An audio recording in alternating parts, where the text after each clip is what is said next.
tal? ¿Cómo están? Muy buenas tardes. Les doy una cordial bienvenida de parte de Microjuris Argentina. Bueno, gracias por estar hoy con nosotros en esta nueva masterclass que nos convoca hoy.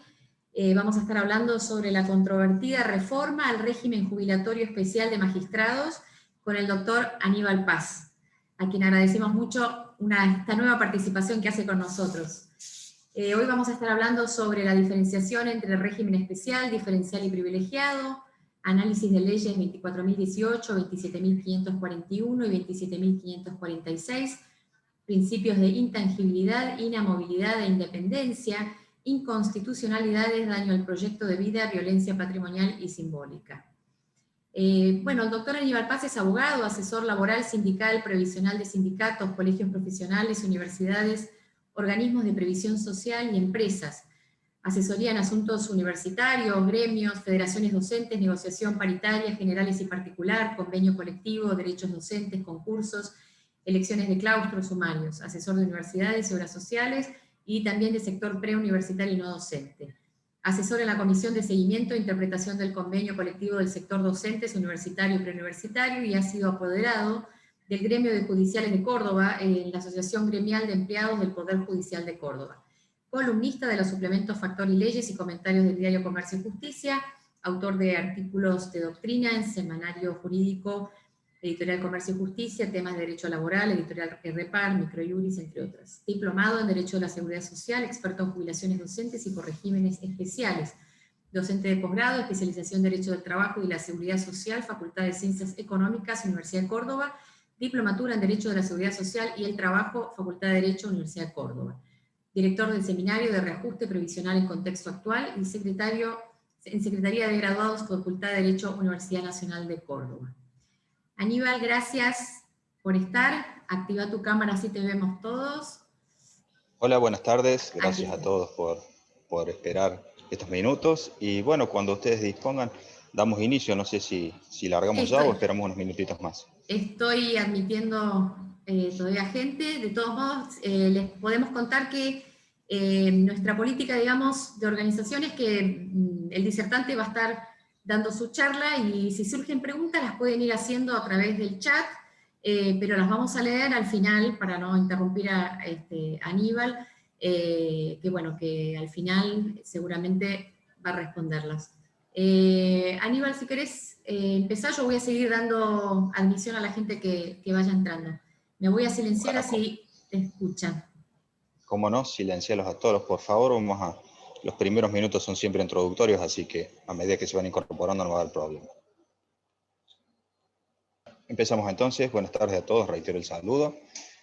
La verdad que muy buena repercusión, 39 participantes para un tema tan restringido y digamos, siendo tan pequeño el núcleo de personas alcanzadas por este régimen, es bastante meritorio en el sentido de la difusión.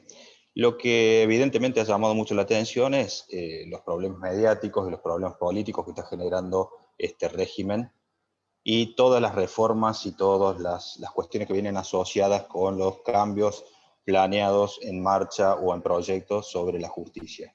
Evidentemente, uno de los pilares de estas nuevas reformas que estamos escuchando, que no son nuevas por otra parte, es el tema jubilatorio.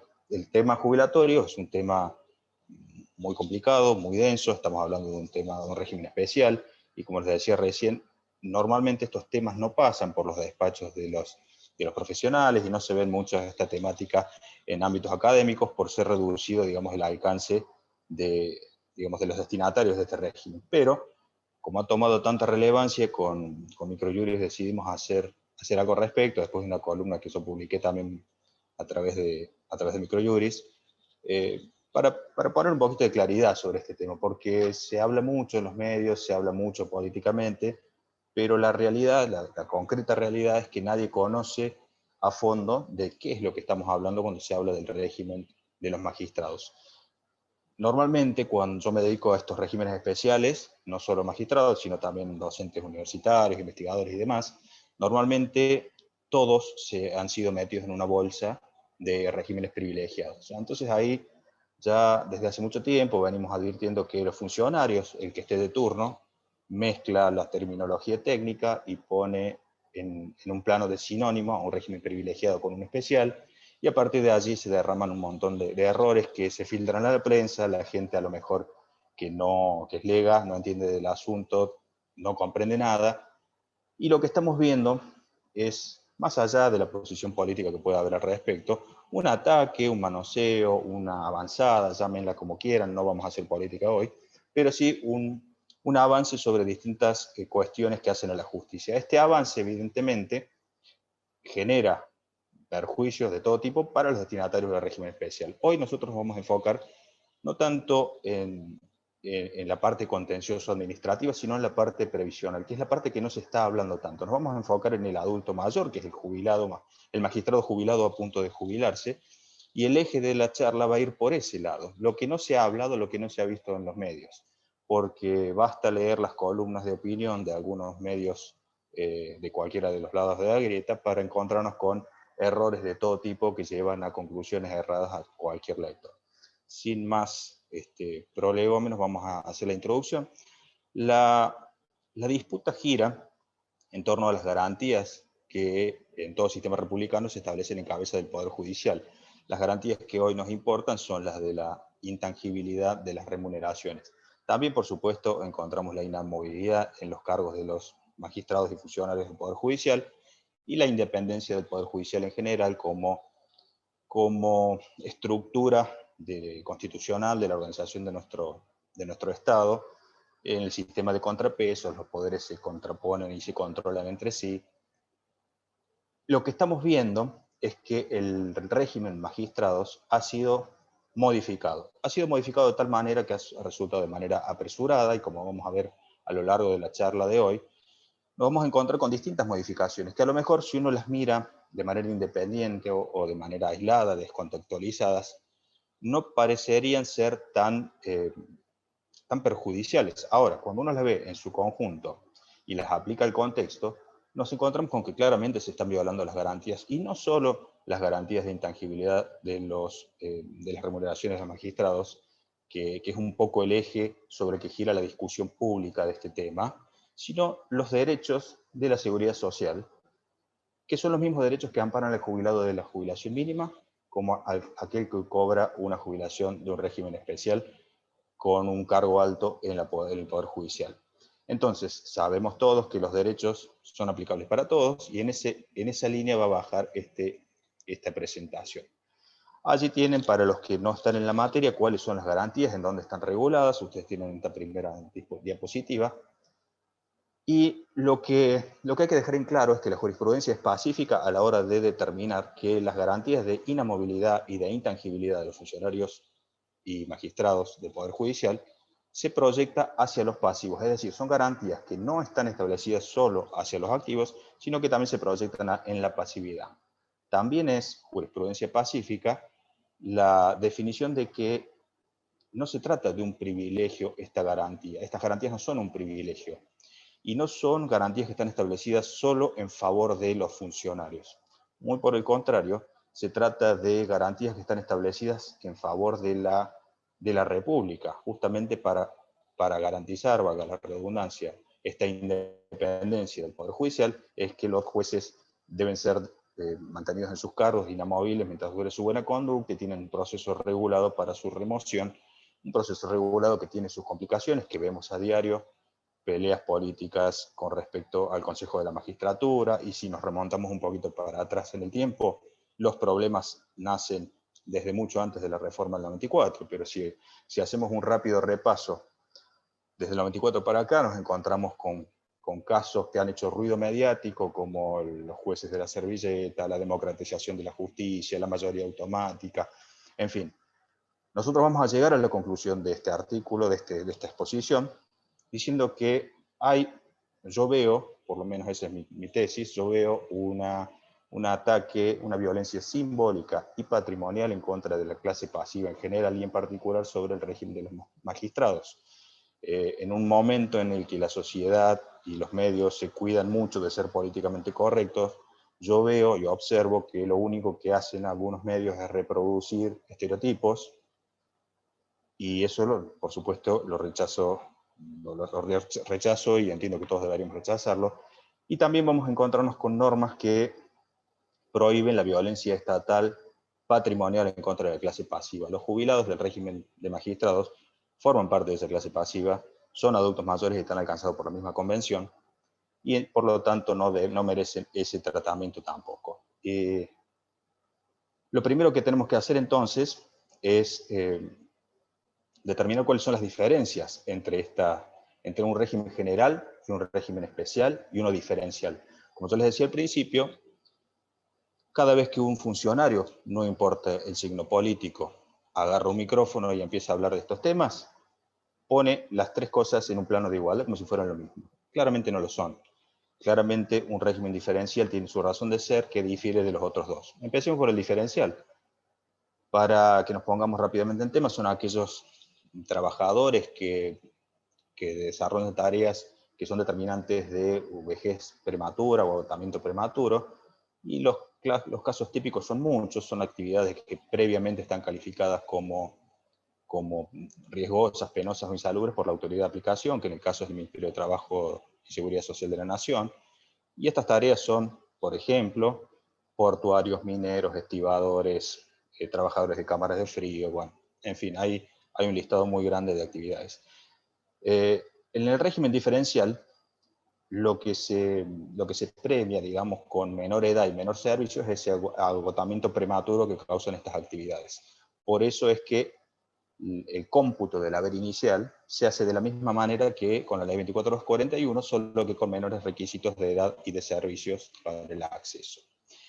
Los regímenes especiales, en tanto, son aquellas actividades que el Estado ha calificado como esenciales o como relevantes para la sociedad, son actividades siempre del sector público, y son actividades que tienen una función muy relevante para la sociedad.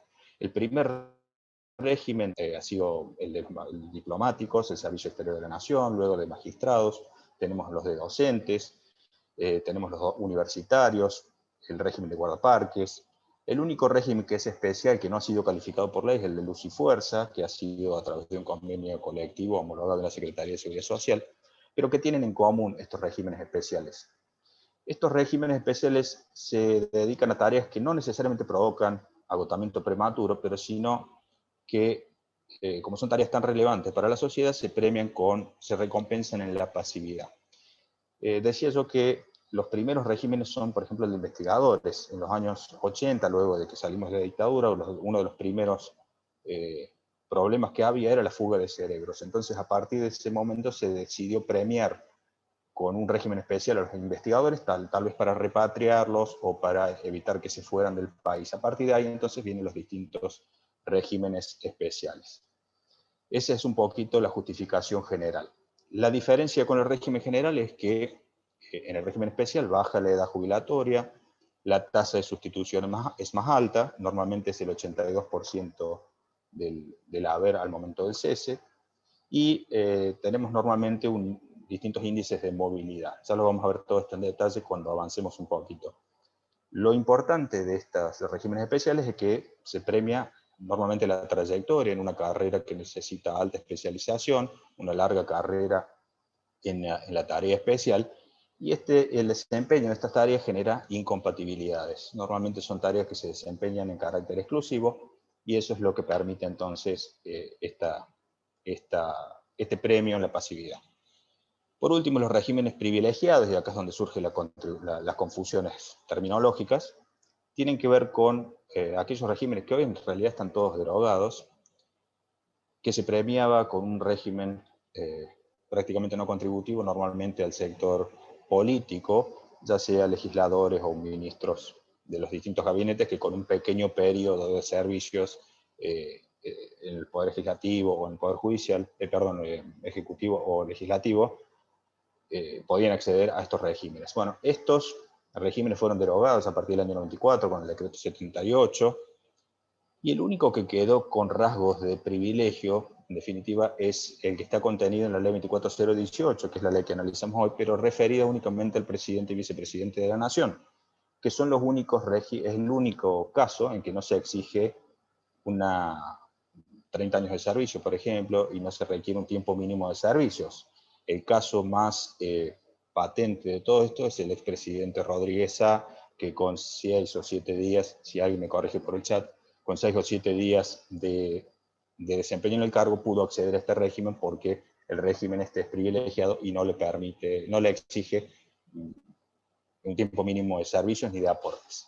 Todos los demás casos, como les decía, sí generan, sí necesitan aportes. Yendo ya particularmente a lo que es el régimen de magistrados, ¿cuáles son las diferencias que tiene este régimen con el régimen general?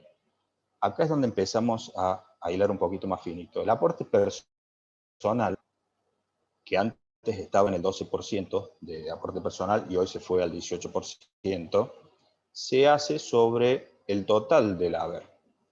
Para el que no lo sabe, hay una base imponible máxima, que es decir, que es el monto máximo sobre el cual una persona puede hacer aportes personales, o las contribuciones patronales también, que al día de hoy son 225.000 pesos, a partir del 1 de marzo, 225.000 monedas. Es decir, que un trabajador que gane más de eso, solamente aporte el 11% de ese valor. En cambio, en los regímenes especiales, en todos, aportan sin límite, es decir, un sueldo más alto va a ser un aporte sin sujeción a esa base imponible máxima. Entonces ahí tenemos la primera gran diferencia en el régimen especial con el general, en el caso concreto en el de los magistrados. Hoy tienen un aporte del 18%, siendo el régimen que tiene un aporte personal más alto. Los docentes tienen un 13%, los de los Bifuerza también, los universitarios 13%, y así. Todos tienen un 13% en total de aportes, el 11% del régimen general más el 2% diferencial, mientras que los magistrados ahora se eleva a 11 más 7, llegando a un 18. Entonces aquí tenemos la primera gran justificación. Si bien son sueldos muy altos, el aporte es sin límite y el aporte es bastante más alto. Como yo les decía, también el régimen necesita o requiere una larga permanencia en una carrera de carácter especial. La designación en un cargo en el Poder Judicial es un proceso complejo que involucra a los 3 poderes del Estado.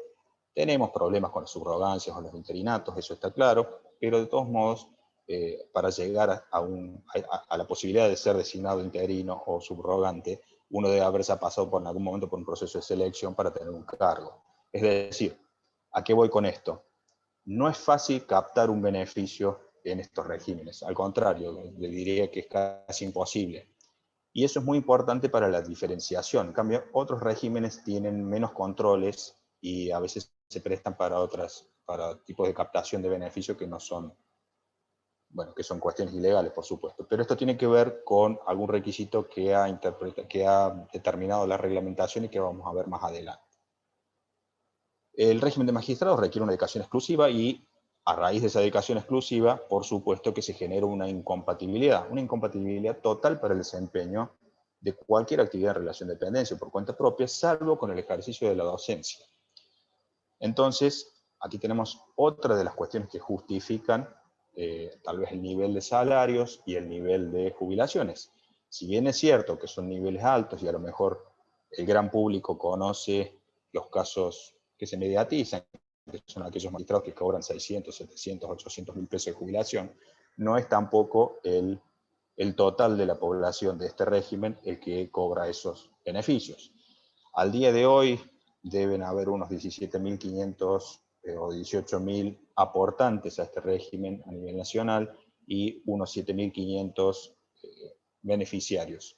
Por supuesto que no todos cobran el máximo, que son los que circulan por allí.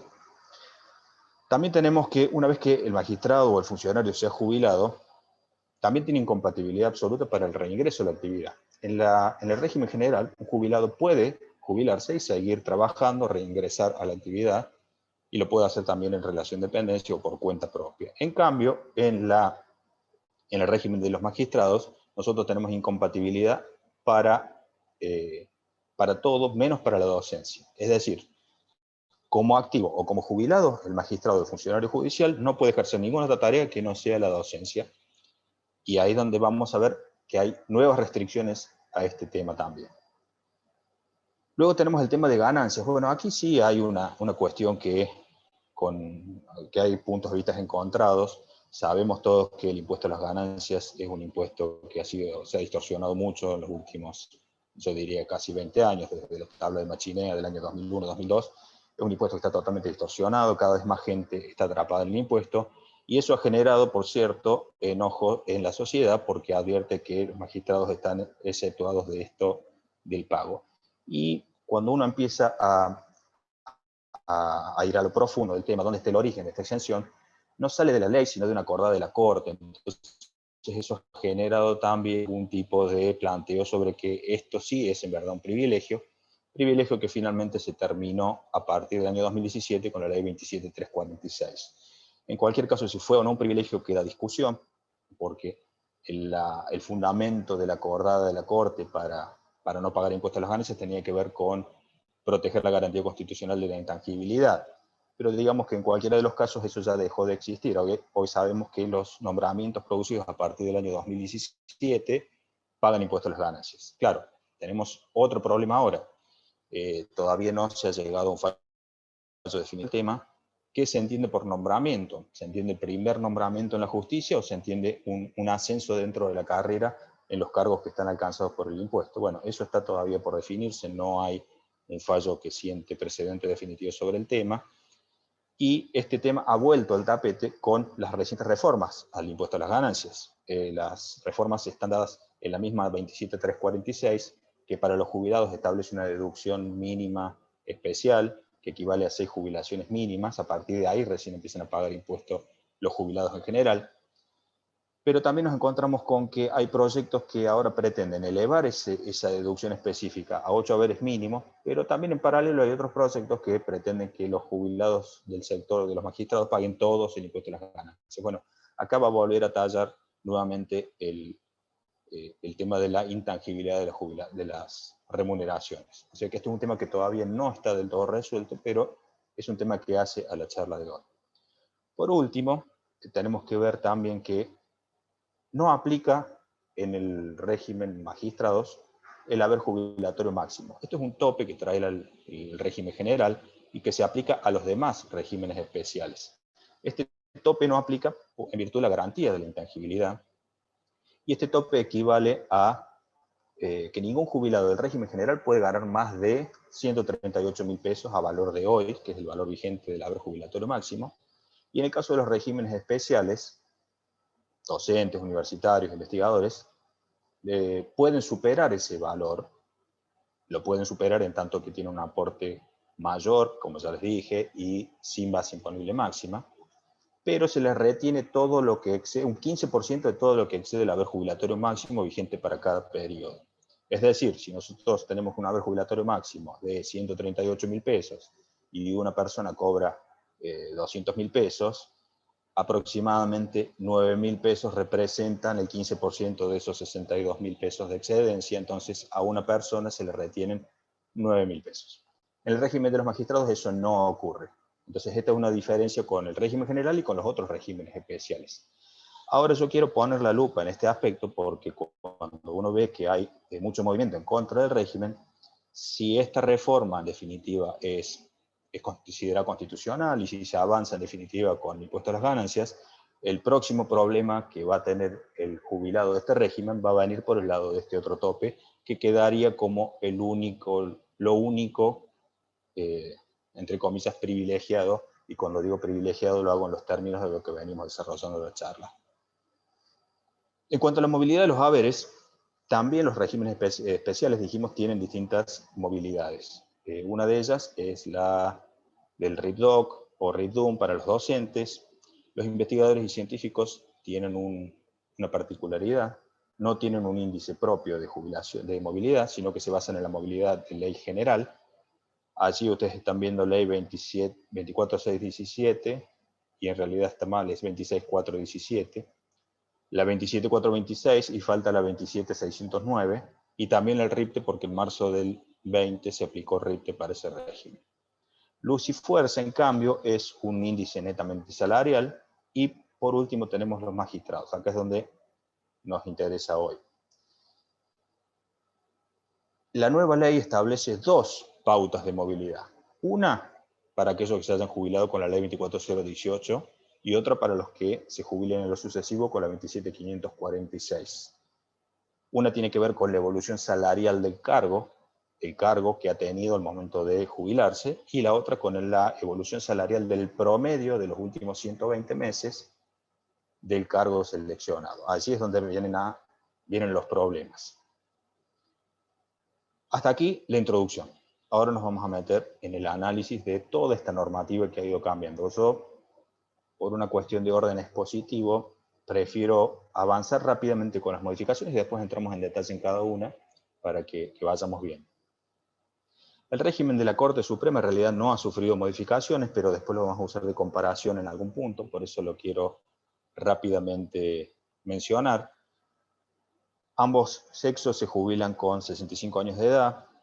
Yo decía que no es privilegiado, ¿por qué? Porque se requieren 30 años de antigüedad o 20 de aportes en la reciprocidad y se necesitan 4 años de permanencia en el cargo de ministro de Corte, por ejemplo, para jubilarse. El haber es el equivalente a lo que cobra actualmente el ministro de Corte, sin tasa de sustitución, es decir, cobra lo mismo, la pensión 75%.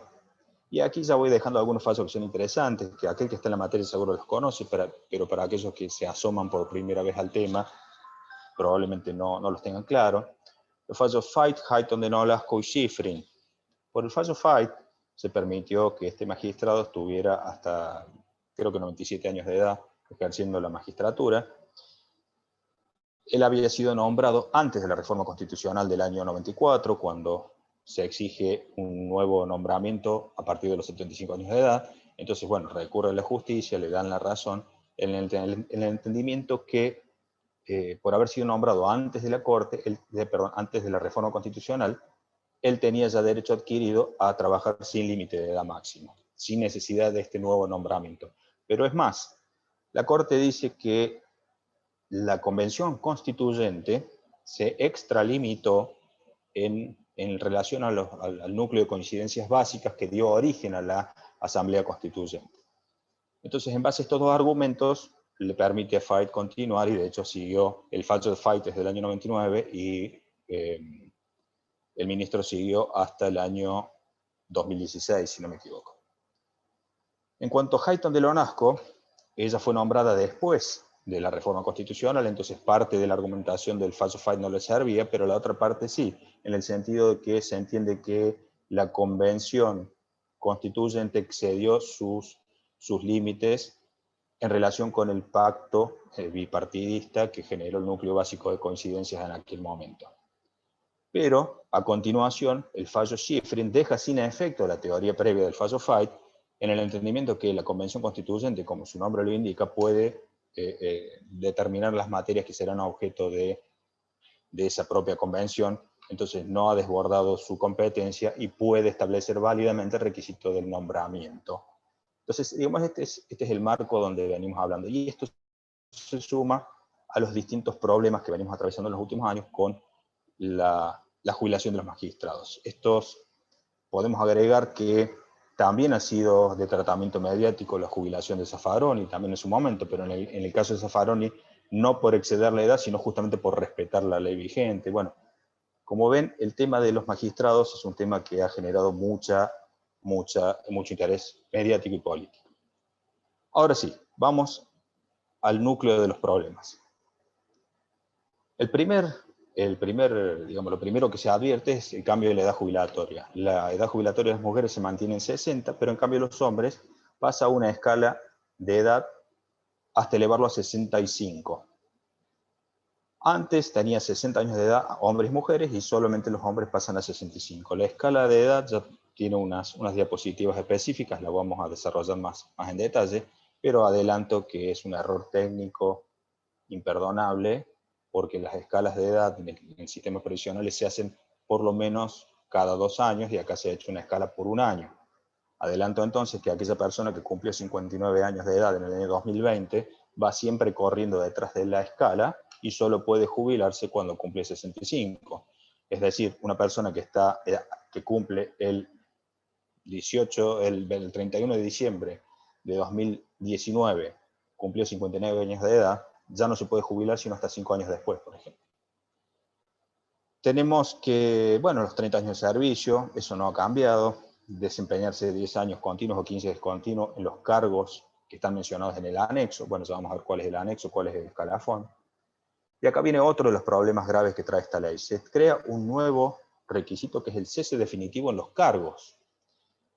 Antes, el cese se exigía solo al fin del cobro o la percepción del haber, no a los fines de la tramitación. O sea, y aparte no era un requisito para el otorgamiento del derecho, y ahora sí lo es.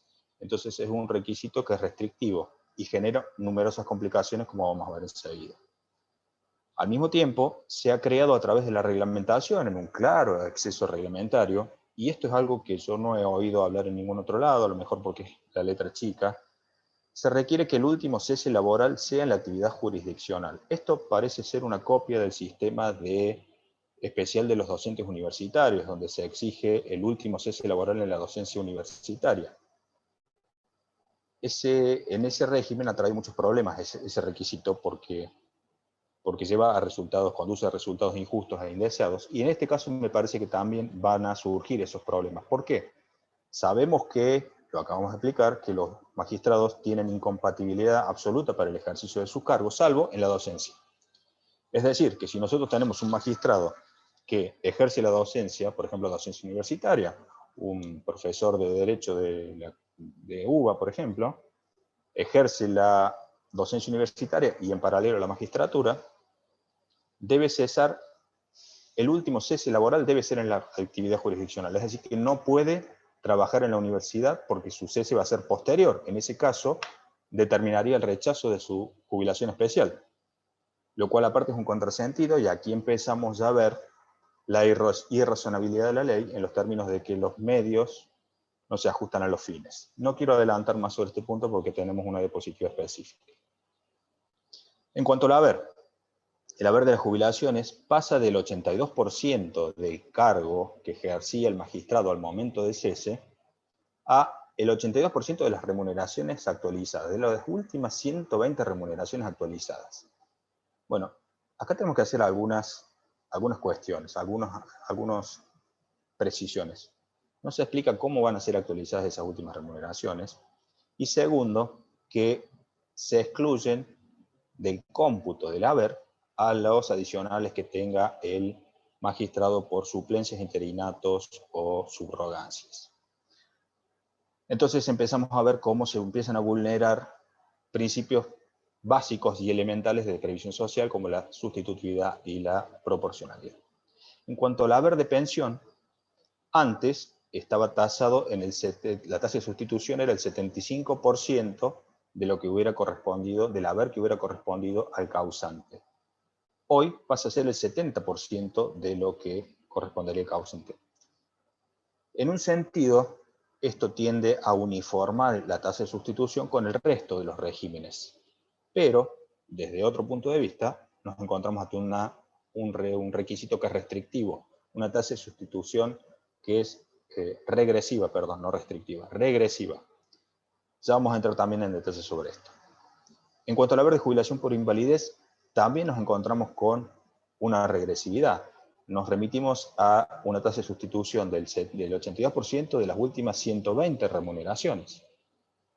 Y después con el aporte personal también ha tenido cambios, ya les expliqué que subió del 12 al 18%. La movilidad, también ya algo hemos hablado, que el cambio está dispuesto por,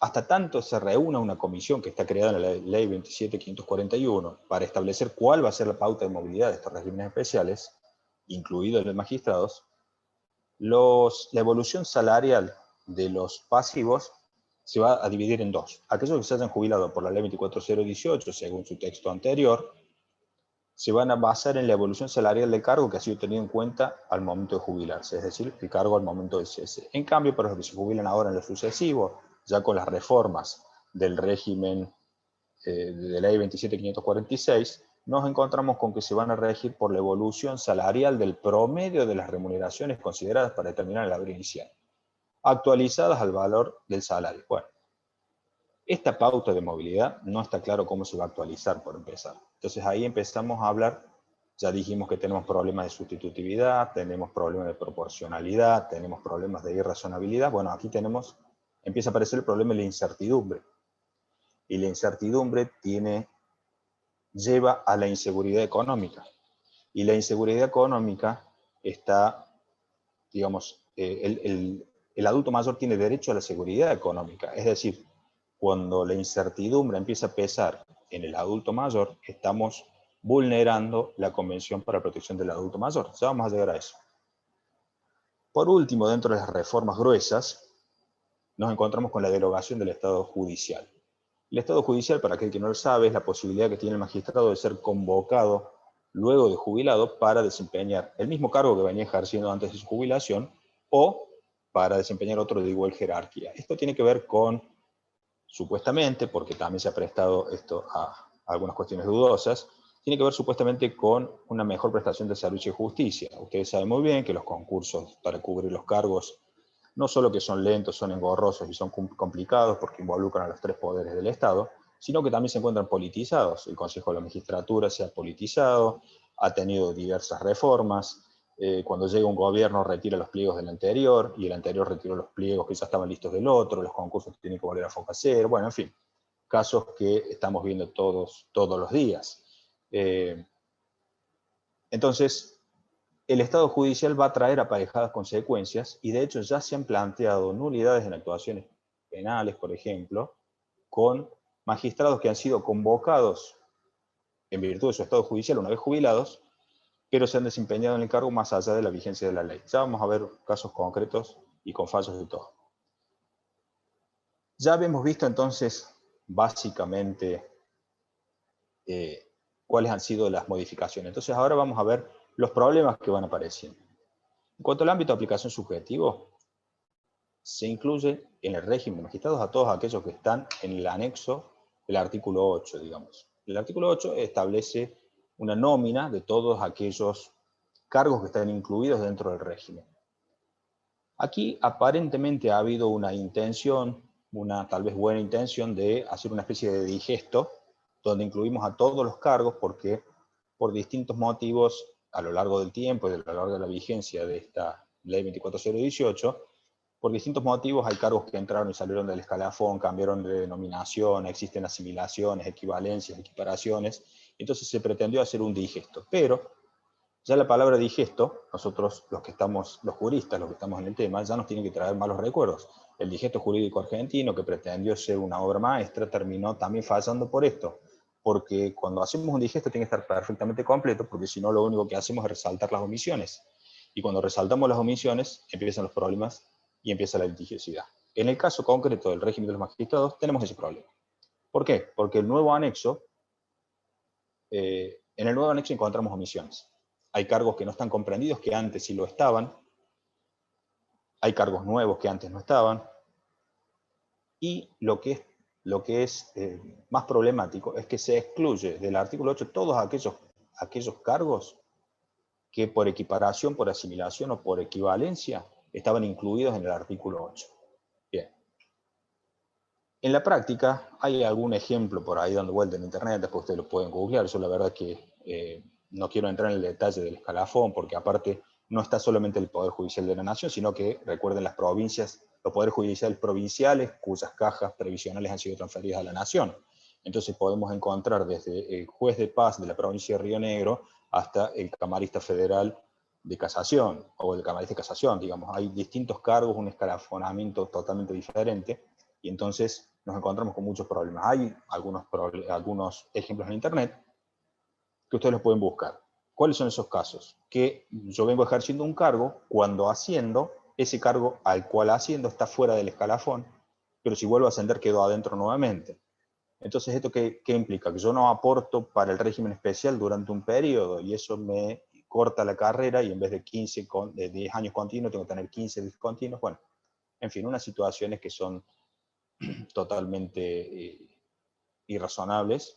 Por supuesto que aquellos cargos que estaban contemplados y hoy dejan de estar contemplados generan su problema, al punto tal que la ley, en su artículo 16, la ley 27.546, establece que aquellas personas que estaban ejerciendo el cargo que hoy ha desaparecido de ese anexo, serán consideradas como incluidas en el régimen. Pero no así el que lo empiece a ejercer a ese cargo a partir de la vigencia de la ley. Entonces tenemos desigualdad, dos personas que ejercen el mismo cargo, una va a estar comprendida en el régimen y otra no. Principio básico de igualdad, igual remuneración por igual tarea y demás, está claramente vulnerado. Pero aquí el problema pasa también por la independencia del Poder Judicial. ¿Por qué? Porque se supone que el Poder Judicial es independiente, es autónomo, entonces o elabora su propio escalafón, decide cómo va a ser su escalonamiento de cargos, decide cuáles son los cargos que van a ser equiparados presupuestaria o jerárquicamente a otros. Sin embargo, es el Poder Ejecutivo, a través de sus organismos de aplicación, el que dice cuáles cargos van y cuáles no. Y lo que es peor, estas omisiones que pudieran suplirse, partiendo de la base que fueran omisiones de buena fe, tal vez se podrían suplir, en el sentido de que basta elevar un listado al Ministerio de Trabajo para que a través de la Secretaría de Seguridad Social los vuelva a incorporar. Pero en este caso, la ley establece que la Secretaría de Seguridad Social debe convalidar cualquier tipo de inclusión en el nuevo régimen. Entonces acá tenemos un problema de injerencia indebida seguramente del Poder Ejecutivo en el Poder Judicial. ¿Por qué? Porque no podemos admitir que el Poder Ejecutivo decida cómo va a ser el escalafonamiento o la pauta remuneratoria de un empleado del Poder Judicial. Eso yo creo que está bastante claro. Entiendo que la norma, en vez de decir que la Secretaría de Seguridad Social debe convalidar, lo que la norma debió haber dicho es el Poder Judicial deberá informar a la Secretaría de Seguridad Social cuáles son esos cargos. Bueno, aquí la palabra convalidar deja sin lugar a dudas, deja ese sabor a intrusión indebida en el Poder Judicial. Bueno, aquí tenemos el tema de la vigencia de la ley. Otro grave problema ha generado una zona de una nube de actuación, una zona gris, entre el 28 de febrero, si no me equivoco, fue aprobada el 20 y pico de enero, creo que se aprobó la ley, y se publica en el Boletín Oficial el 6 de abril para empezar a regir al día siguiente de su publicación. Es decir, que la ley 27.546 está vigente desde el 7 de abril del 2020.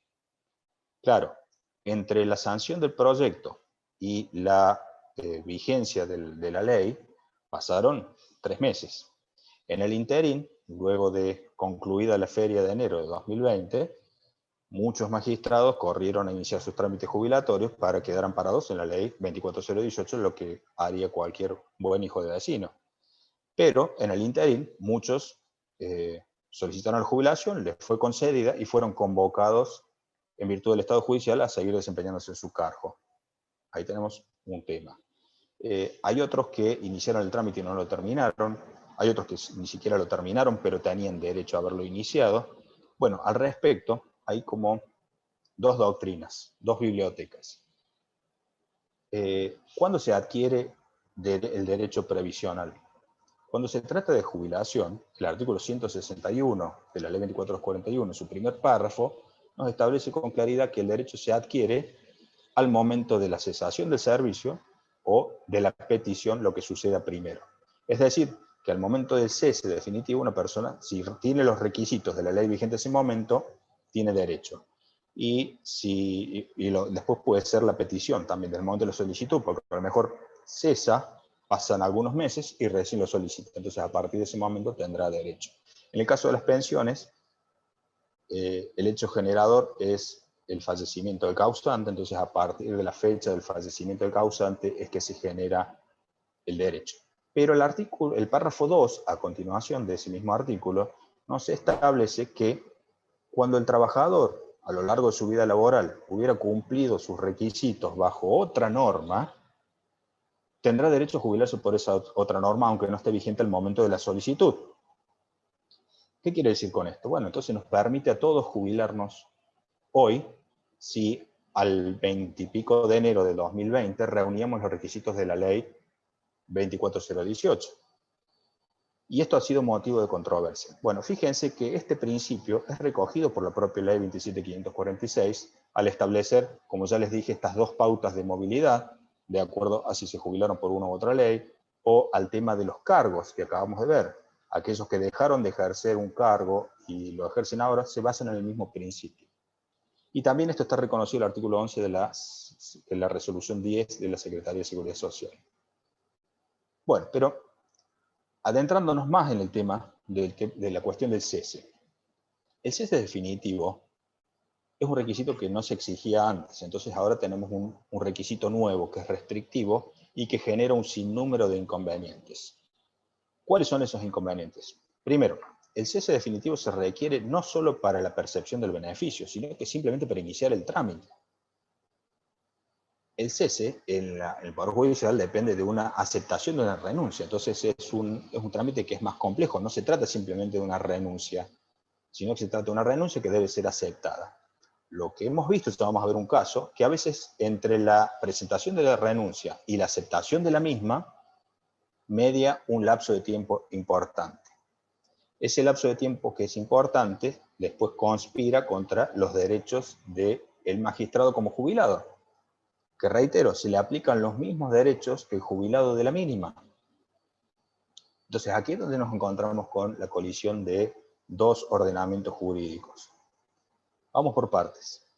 Entonces, se requiere el cese no para la percepción del beneficio, sino para el inicio del trámite jubilatorio. La reglamentación dice que con la renuncia presentada, el magistrado podrá solicitar solamente un cómputo preliminar y el expediente queda como en stand-by en espera a que llegue la aceptación de esa renuncia.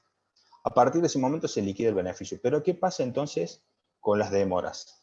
¿Qué pasa si entre la renuncia definitiva y el momento de la percepción del haber pasan muchos meses? Esto suele suceder.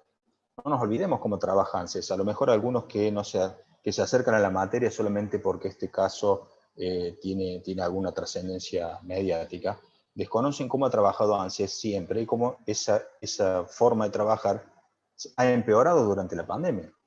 A ver, si decimos que tardamos 1 o 2 meses entre la presentación de la renuncia y la aceptación de la misma, el magistrado ha cesado, ya el trámite no se presenta más ante el Consejo de la Magistratura, sino en ANSES. Tal vez tiene que sacar un turno al magistrado, los turnos no se consiguen. Cuando se consiguen los turnos, a lo mejor tenemos el día del turno una UDAI cerrada por un caso COVID positivo, o una caída de sistema, o tal vez una asamblea sindical. Bueno, los problemas que se enfrenta todo tipo de jubilado. Bueno, entonces, ahí estamos afectando lo que se llama el principio de inmediatez. Normalmente, una contingencia debe cubrirse no solamente de manera integral, sino también de manera oportuna. Entonces, la vejez es una contingencia que se cubre con la previsión social. Y aquí, por más que nosotros estemos hablando de magistrados, de grandes sueldos, estamos hablando de un adulto mayor que merece la misma protección que cualquier otro adulto mayor. Entonces, acá vemos la vulneración de los principios de inmediatez y nuevamente nos encontramos ante la inseguridad económica. Ya lo mencionamos antes, ¿dónde vimos la inseguridad económica? En la pauta de movilidad, que no sabemos cómo va a ser, porque la comisión ad hoc creada en el artículo 56 de la ley 27.541 todavía no ha dicho nada al respecto, porque el inciso B de ese artículo que leímos recién decía que la actualización de las remuneraciones debe hacerse conforme a las pautas que vaya uno a saber cuándo y cómo se dictarán.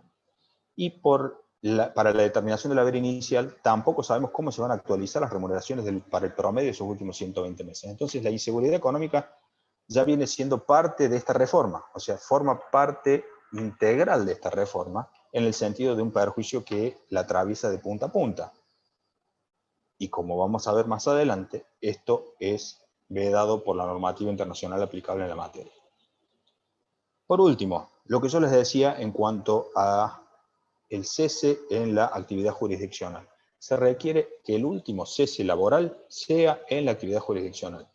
Esto no va a afectar a la gran mayoría de los magistrados y funcionarios que no son docentes universitarios, pero sabemos que hay muchos que sí lo son, y lo son de manera compatible.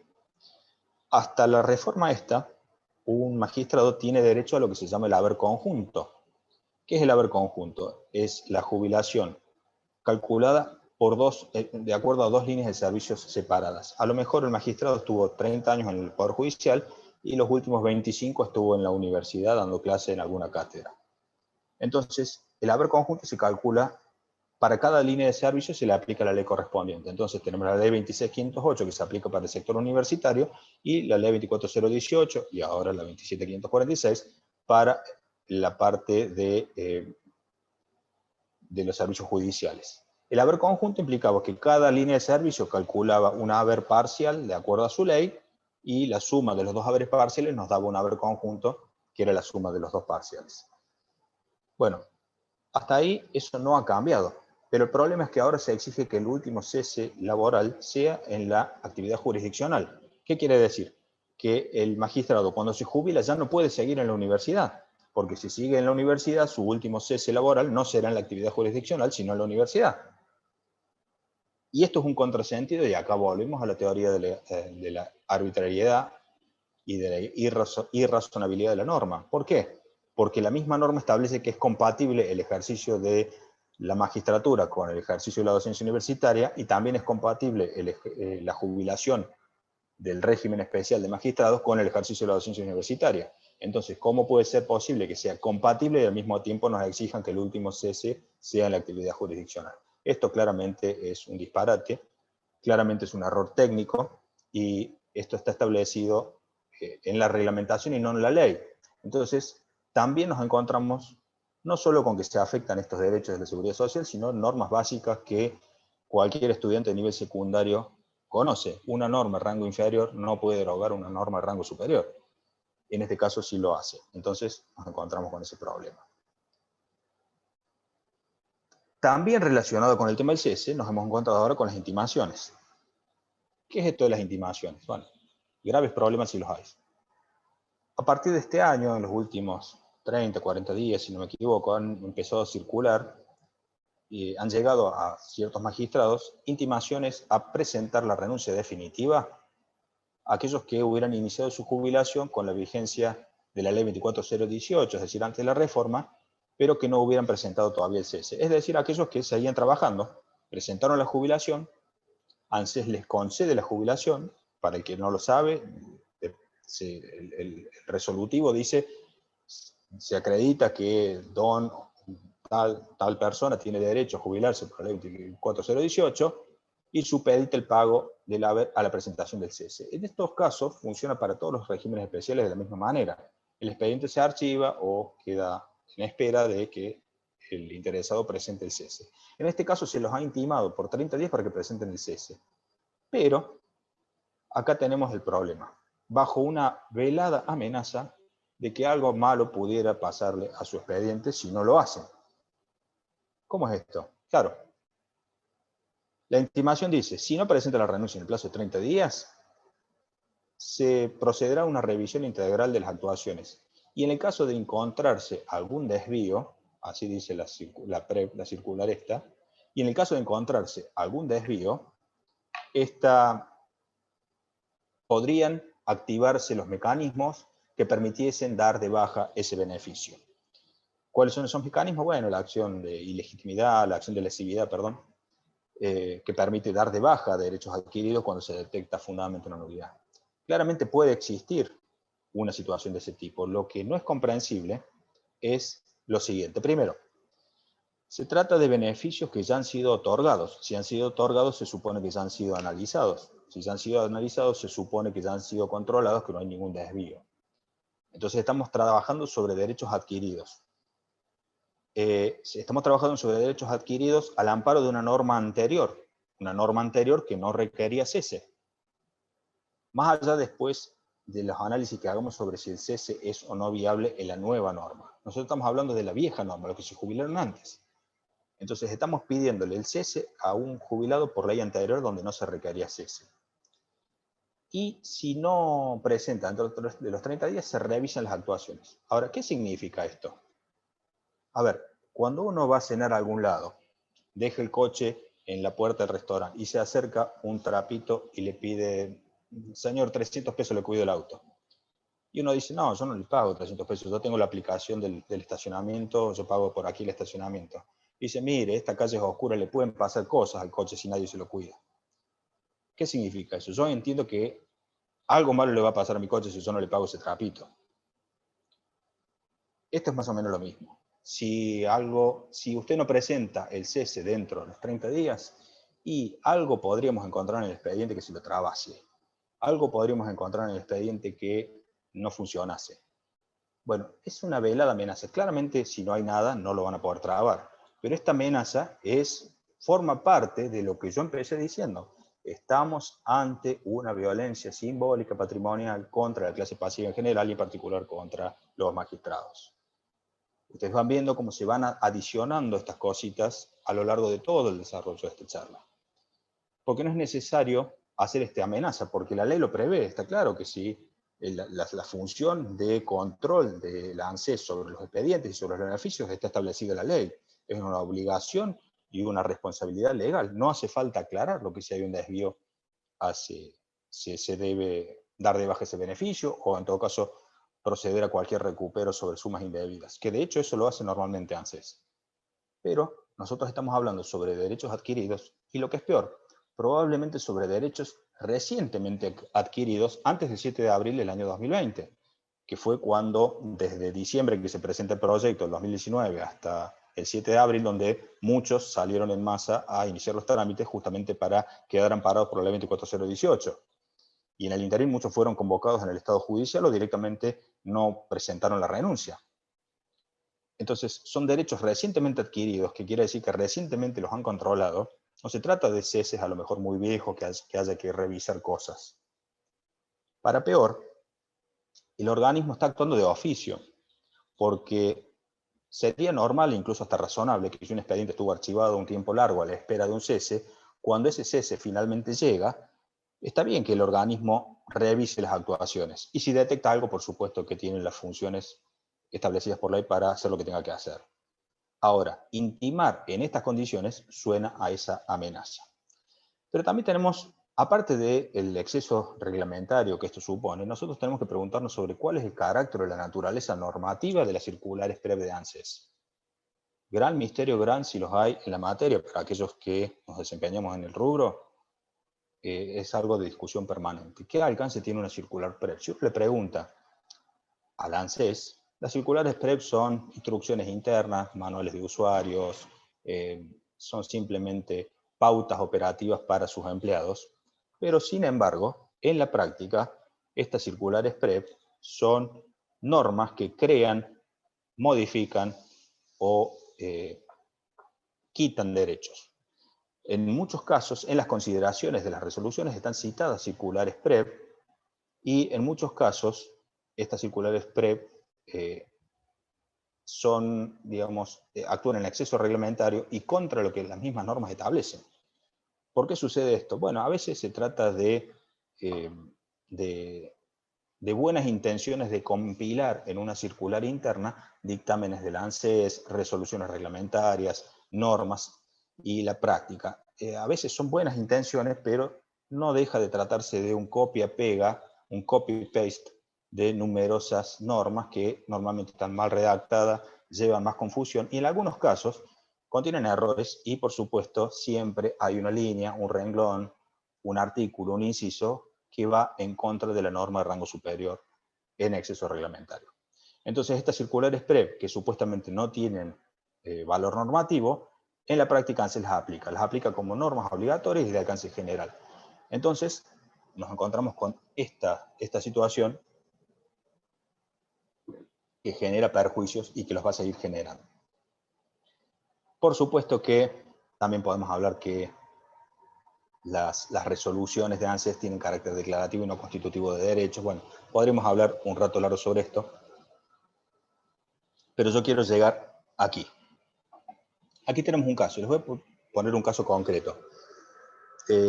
Para los que no son de Córdoba, el fiscal Vidal Lascano, fiscal federal, presentó su renuncia el 28 de febrero, creo que es el año 2020. Esa renuncia le fue aceptada recién el día 6 de abril del año 2020, y se publicó ese día en el boletín oficial, 6 de abril, él la presentó el 28 de febrero, creo, y se la citan el 6 de abril. Discúlpenme, a lo mejor la precisión de las fechas no es tan exacta, pero más o menos esas son las fechas. La aceptación de la renuncia por el Poder Ejecutivo, por el Poder Ejecutivo es retroactiva al 28 de febrero. Claro, el 28 de febrero, acto seguido que el fiscal presenta su renuncia, pide la suspensión del pago de su jubilación porque es convocado por el fiscal Casal a seguir en el cargo en virtud del estado judicial. Entonces, entre el 28 de febrero y el 7 de abril que se publica la norma, el fiscal estuvo ejerciendo sus actividades normalmente en todas las causas en las que intervenía. Bueno, en las causas que están citadas allí, ustedes van a ver que la defensa de los imputados plantearon distintos recursos de nulidad sobre lo actuado por el fiscal, una vez que se supo que el 6 de abril se le había aceptado la renuncia con retroactividad al 28 de febrero. Planteaban lo siguiente: para el 28 de febrero ya había renunciado y como la ley 27.546 exigía el cese, entendían que era nulo todo lo actuado por el fiscal desde la fecha de la aceptación de la renuncia, pero desde la fecha retroactiva, no desde la fecha de la publicación del boletín oficial. Bueno, por supuesto que la Procuración General apeló y la causa fue escalando. En primera instancia, el Juzgado Federal, creo que es el número 3 de Córdoba, determinó que es válido todo lo actuado por el fiscal hasta la aceptación de la renuncia, pero hasta el 6 de abril, no en su retroactividad, porque si no eso dejaría, por supuesto, en grave riesgo todo lo actuado por los fiscales en todas estas causas. Bueno, esta resolución es apelada y bueno, pasa por la Cámara Federal y llega a la Sala 4 de la Casación, y allí donde se establece que es válido todo lo actuado por la Fiscalía, no solo desde de entre el 28 de febrero y el 6 de abril, sino también en lo sucesivo. ¿Y por qué? Porque se entiende que al ser convocado en virtud del estado judicial, que en ese momento estaba vigente, esa convocatoria es válida porque a ese momento estaba vigente la norma.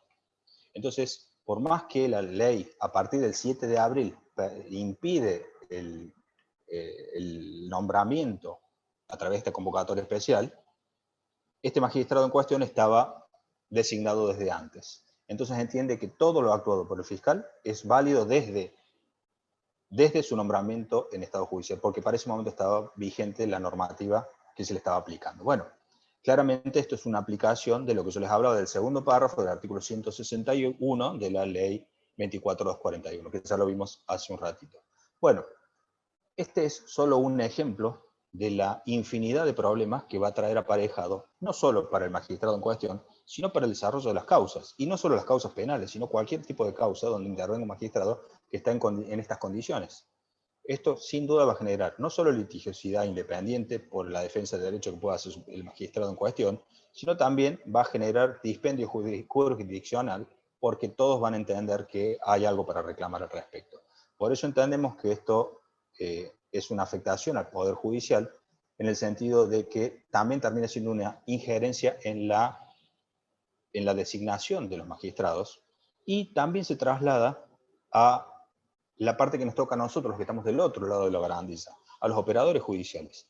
Nosotros vemos que día a día la prestación del servicio de justicia es cada vez peor, por falta de recursos materiales y humanos, por la cantidad de subrogancias. A ver, el Fuero Nacional de Trabajo, de los 80 juzgados laborales, ¿cuántos estuvieron vacantes y subrogados en los últimos años? Aquellos que conocen lo saben. Los recursos materiales, los que conocen los tribunales de calle Marcelo T. Alvear, Diego Alán Norte, los que conocen los tribunales de Lavalle, ¿cómo se trabaja en esos ámbitos? Bueno, eso por supuesto que es una manera que es imposible trabajar en esas condiciones. Bueno, la deficiente prestación de servicio de justicia no se soluciona claramente generando vacantes que no se pueden ocupar, porque al mismo tiempo los concursos están trabados políticamente y porque se impide también de esta manera la designación de magistrados judiciales. En definitiva, todo conspira en contra de la prestación de un mejor servicio de justicia. Esto, en definitiva, conspira también contra un mejor desarrollo de la armonía social que todo el mundo va a buscar en la justicia. En definitiva, entiendo yo que esta derogación también es inconstitucional en cuanto vulnera la garantía de independencia del Poder Judicial en el sentido que no se permite designar a magistrados para cubrir esas vacantes, por lo menos en tanto hasta que se haga un concurso. Ahora pasemos a los detalles sobre el haber. ¿Qué es lo que encontramos en la determinación del haber inicial? Hay muchas cosas. Primero, el promedio de 120 meses. Recuerden que antes de la vigencia de la reforma nos encontrábamos con que la tasa de sustitución era el 82% del cargo ejercido al momento del cese por el magistrado. Pero se incluían todas las bonificaciones y todas las antigüedades y también los cargos por suplencias, por interinatos, por subrogaciones. A partir de la reforma eso ya no es posible. Entonces aquí ya tenemos un problema. ¿Cuál es el problema? Que se afecta. Por un lado, la proporcionalidad y la sustitutividad. Claramente, si yo estoy ejerciendo una subrogancia, estoy haciendo un aporte por un cargo mayor, tengo mayores responsabilidades, mayor trabajo, mayor esfuerzo y mayor esfuerzo contributivo, y eso no se ve reflejado en el reconocimiento de mi jubilación, evidentemente se estará vulnerando mi garantía de proporcionalidad y sustitutividad.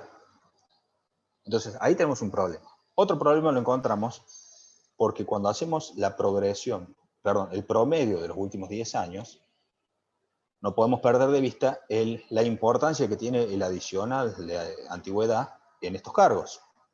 No es lo mismo la incidencia del adicional por antigüedad en el momento del cese que promediado en los últimos años. Aquí volvemos nuevamente a la situación de la actualización de las remuneraciones. Cuando hablamos de promedio, se habla de la actualización de las remuneraciones. Bien, ¿cómo se va a hacer esa actualización? Ya dijimos que no está establecida ninguna pauta, no se ha pronunciado aún, la comisión está creada ad hoc por la ley 27.541 y no se sabe cuándo lo va a hacer. Y vamos a hacer una digresión acá. Cada vez que el Congreso tuvo a su cargo el dictado de alguna medida para los jubilados en general, con relación a la movilidad de las prestaciones o con la actualización de las remuneraciones, ¿cuál ha sido la respuesta del Poder Legislativo del Congreso? Nula. Es decir, se ha violado el artículo 75.23 en cuanto a la obligatoriedad de adoptar medidas de acción positiva en favor de personas de tercera edad o adultos mayores en el caso. ¿Y por qué digo nulas? Pongamos ejemplos.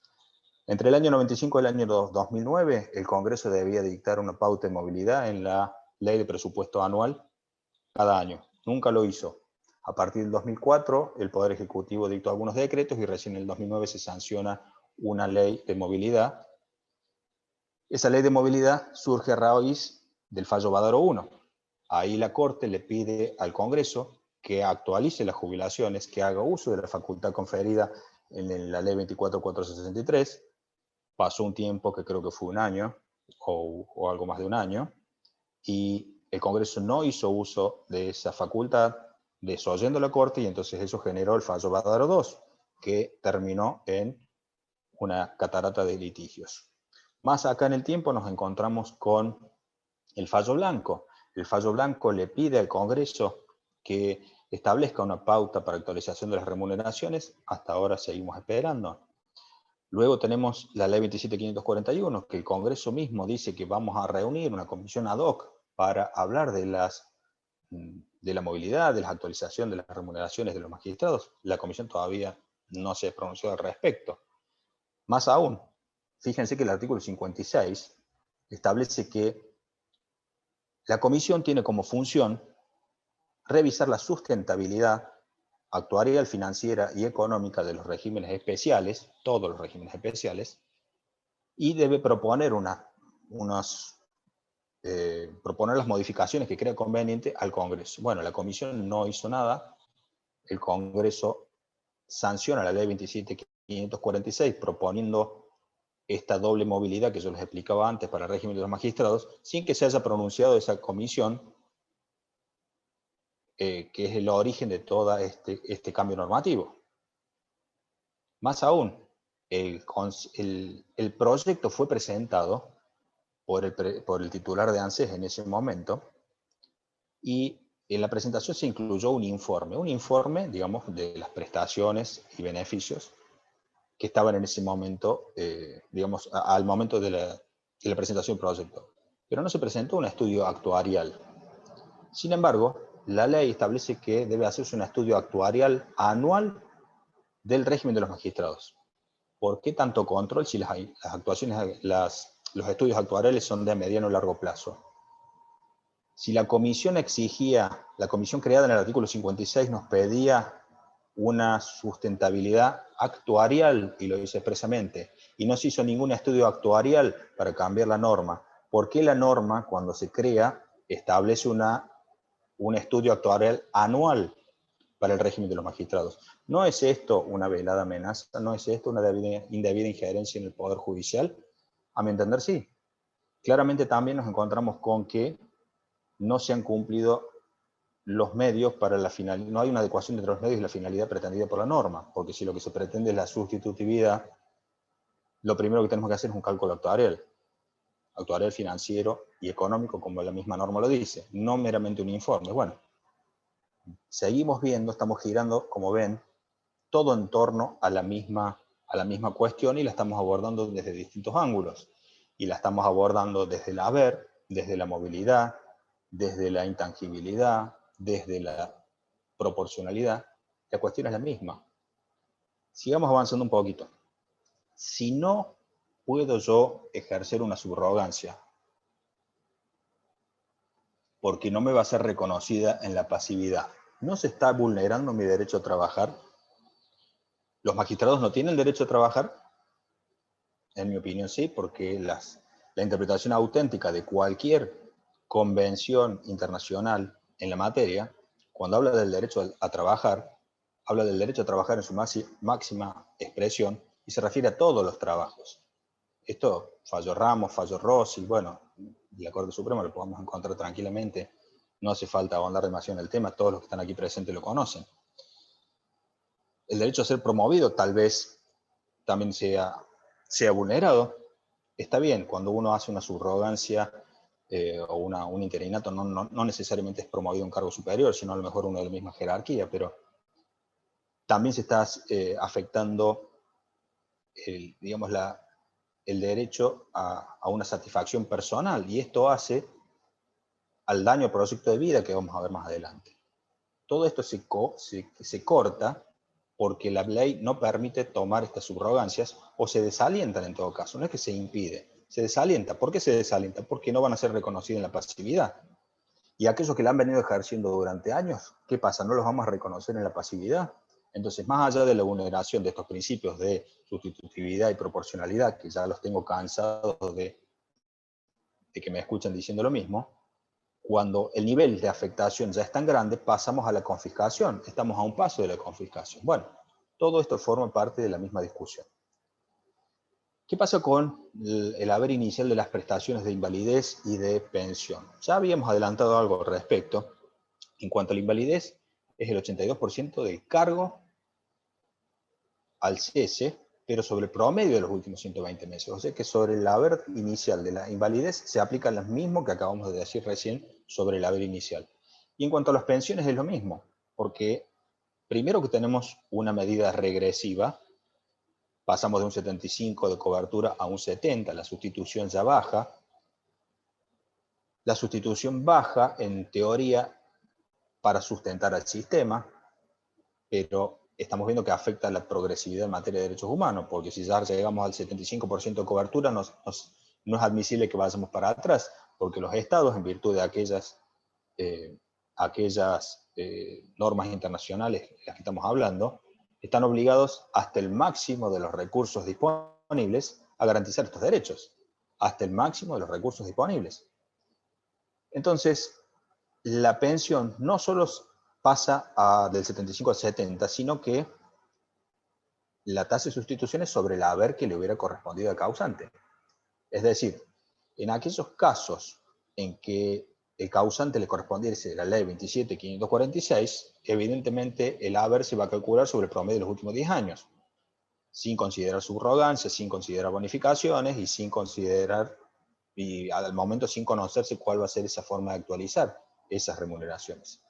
Entonces, nuevamente, en este caso, desde los haberes de pensión y de invalidez, nos encontramos con la afectación a principios elementales de la seguridad social como proporcionalidad, regresividad, sustitutividad, integralidad, y volvemos a lo mismo. Aquí tenemos otro gran problema. Ya habíamos dicho que la escala de edad que se estableció en esta norma es un error técnico realmente increíble. Propios y extraños al proyecto de ley lo señalaron, y no obstante eso, el proyecto salió como estaba. Esto sin dudas va a traer litigiosidad solamente por el tema de la escala. Ustedes saben bien que la escala, una escala correcta, una escala razonable, es que cada 2 años se aumente uno de edad, porque si no se llega al resultado indeseado, que es lo que vemos aquí. Una persona que en el año 2020 cumple 59 años de edad, se va a jubilar recién en el año 2026, cuando con una escala correcta debería jubilarse en el 2021. Bueno, y ahí tienen ustedes el rango de edad, cuándo se deberían jubilar. Evidentemente tenemos muchos problemas y los vamos a tener, pero también cuando hablamos de la edad, tenemos que ver otras comparaciones. Y a esto tiene que ver con la arbitrariedad de la reforma. ¿Por qué? Porque la ley 27.546 modifica solo la edad de los hombres en el régimen de magistrados. No modifica la edad de las mujeres, pero tampoco modifica la edad del régimen de los diplomáticos. La ley 27.546 modifica al régimen de la ley 24.018 de magistrados y la de 22.731 de diplomáticos. En el caso de los diplomáticos, la edad en ese régimen para ambos sexos es de 65. Esa no se modifica. En el de los magistrados se partía de una base de 60 años para hombre y mujer y solamente los hombres pasan a 65. Y la 24.018, en la ley, en su texto original para la Corte Suprema, que ya lo vimos antes, ambos sexos también se jubilan con 65 años de edad. Originalmente estaba previsto la edad de 60, pero cuando se sanciona la ley 24.241, creo que es el artículo 183 y 184, ustedes pueden ver que se sube la edad de los miembros de la Corte a 65 para ambos sexos y con una escala de edad adecuada, no como el mamarracho que estamos comentando. Entonces, vemos que hay un tratamiento diferenciado solo para un sector. A ver, también se ha perdido la oportunidad de equipararse con otros regímenes especiales. Ustedes saben muy bien que la presión demográfica es uno de los pilares esenciales para cualquier modificación en el sentido de la sustentabilidad de cualquier régimen previsional en el mundo. Nuestra pirámide demográfica dejó de ser pirámide hace rato y se está pareciendo cada vez más a un cilindro. Antes las pirámides demográficas tenían una base muy ancha, muchos trabajadores y una cúspide baja con pocos beneficiarios. Hoy tenemos una base que se está haciendo cada vez más angosta y se está haciendo cada vez más alta. Quiere decir esto, que tenemos mayor expectativa de vida, y en el sector que estamos hablando de un sector ABC1 de la sociedad, un sector que tiene los mejores estándares de vida, probablemente, mejores accesos a salud. Entonces, probablemente, no tengo el dato estadístico, pero probablemente tengan mayor expectativa de vida todavía. Entonces, se ha perdido la posibilidad de, si lo que se buscaba era la sustentabilidad del régimen, como es lo que se declama en el proyecto, si lo que se buscaba era eso, se ha perdido la oportunidad de elevar la edad de manera adecuada, o sea, corriendo ambos géneros en la misma dirección, a 65, por ejemplo, para equipararlos con los diplomáticos, o subiendo parcialmente, por ejemplo, mujeres a 62 y hombres a 65, o bien haciendo lo que se hizo en el régimen de los universitarios, 60-65 y en ambos casos con opción a 70, que también está establecido eso en la Ley de Contrato de Trabajo, el artículo 252, si no me equivoco. Hoy por hoy, los trabajadores del régimen común tienen la opción de trabajar también hasta los 70 años de edad, a su sola opción. Entonces, si lo que se buscaba era la sustentabilidad del régimen, se ha fallado con un error grosero al no elevar la edad de los dos géneros. Máxime si consideramos que el sector judicial es un sector altamente femenino. Entonces, desde esa óptica, un error, y eso termina siendo otro dato más que aporta a la irrazonabilidad de la norma. ¿Por qué? Porque no se adecúan los fines pretendidos con los medios empleados. Claro, tenemos que hacer la salvedad que se ha mezclado también esta cuestión de género. Sabemos que la diferencia de edad entre hombres y mujeres tiene que ver con una compensación por las tareas domésticas o por el acceso tardío al empleo, o tal vez por las tareas de cuidado personal. Todo esto lo conocemos, pero no nos olvidemos tampoco que estamos en un sector de mujeres empoderadas que son funcionarias judiciales. No se trata de un régimen general. Entonces, a lo mejor matizando todo, se podría haber llegado a otra solución más armónica con lo que supuestamente se pretendía. Al no haberse llegado a esa solución, nos encontramos con un dato más de arbitrariedad y razonabilidad. ¿Sí? A eso quería llegar. Como para hacer un resumen de lo que hemos hablado hasta ahora, y para pasar ya a otros temas, hemos visto la violación al principio de sustitutividad y proporcionalidad, lo hemos visto en el haber inicial, en el haber de pensión, en el haber de invalidez, en el no reconocimiento de las subrogancias. Luego tenemos la afectación de la independencia y de la intangibilidad de las remuneraciones, también por los mismos motivos, pero lo que hace a la independencia en el sentido de que es el Poder Judicial que debe convalidar la inclusión de nuevos cargos en el escalafón ante la Secretaría de Seguridad Social, por ejemplo, el tema de los ceses que deben presentarse ante ANSES, esta injerencia indebida en el sentido de que nos exigen un cese para darnos un derecho que ya está adquirido. Entonces tenemos esos graves problemas. Vinculado con la sustitutividad y la proporcionalidad, por supuesto nos encontramos con falta de reconocimiento del mayor esfuerzo contributivo, la posibilidad de confiscación, pero también cuando hablamos de mayor esfuerzo contributivo, digamos, la otra parte del esfuerzo contributivo tiene que ver con la igualdad de oportunidades, el pleno ejercicio goce de los derechos, y también el mayor esfuerzo y la responsabilidad profesional. Aquel que asume una subrogancia de otro juzgado, lo sabemos que asume una doble responsabilidad, lo padecemos nosotros desde este otro lado de la barandilla, cuando no solo no avanza un juzgado, sino que se atrasan los dos, porque por el cúmulo de causas que esto provoca. Esto genera por supuesto, mayor carga de trabajo, y más allá de la contribución, el esfuerzo, la dedicación o la mayor responsabilidad tampoco es reconocida. Son elementos que van ciertamente vinculados y tal vez no pueden escindirse uno de otro, pero son dos dimensiones de lo mismo que debe uno considerar. Entonces, nosotros vemos que hay una serie de cuestiones que, como adelanté al principio, aisladas y vistas solas, descontextualizadas, probablemente no nos llevarían a esta conclusión que voy a hacer ahora. Pero cuando uno las ve todas en su conjunto, ve la norma, ve la reglamentación, compara con los otros regímenes especiales, ve los excesos reglamentarios, nos lleva ineludiblemente a la conclusión de que la reforma esta no ha sido, no declamadamente apunta a la sustentabilidad, pero los medios empleados para llegar a esa sustentabilidad no se adecúan con los medios. Eso abona la doctrina de la arbitrariedad y de la irrazonabilidad. Con este panorama que hemos visto hasta ahora, ya algunas asociaciones de magistrados han hecho sus acciones. Entiendo que las han iniciado en el Fuero Contencioso Administrativo Federal, el CAF. Lo han hecho poniendo el foco más en la violación de las garantías del 110 y 120 de la Constitución que en la parte previsional, y por eso fueron a un fuero en lugar del otro. Pero el problema sigue siendo el mismo, porque está todo intrínsecamente ligado. Y acá es donde yo quería llegar, ya nos estamos acercando a una conclusión, yo sé que se está extendiendo, espero no estar aburriéndolos, me faltan un par de diapositivas más y cerramos. Aquí lo que tenemos que tener presente, y a lo mejor muchos de los que están aquí escuchando, si no conocen la materia previsional al fondo, desconocen que existe una convención para la protección de los derechos del adulto mayor. Esta convención se aplica a toda persona que tenga edad, sea mayor de 60 años de edad. Es decir, que a los magistrados también se les aplica.